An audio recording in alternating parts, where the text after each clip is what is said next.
Adiala jail हुक्काम की जानिब से बानी के दस्तखत वकालत नामे पर ना करवा कर देने के खिलाफ इस्लामाबाद हाई कोर्ट में केस की समाअत हुई।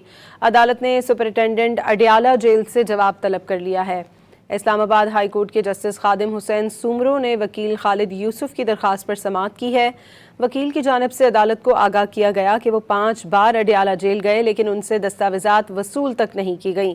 वकालतनामे कुरियर के जरिए भेजे तो उन्हें बताया गया हमें मिले ही नहीं। जस्टिस खादिम हुसैन सुमरो ने इस्तफसार किया कि मुलाकात से मुतालिक कानूनी तरीक़ेकार क्या है, जिस पर वकील की जानिब से आगाह किया गया कि कैदी तक रसाई के हवाले से जेल रूल्स बड़े वाज़ेह हैं।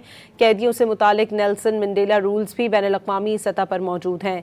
वकील की जानिब से लाहौर हाई कोर्ट का फैसला भी बतौर नज़ीर पेश किया गया।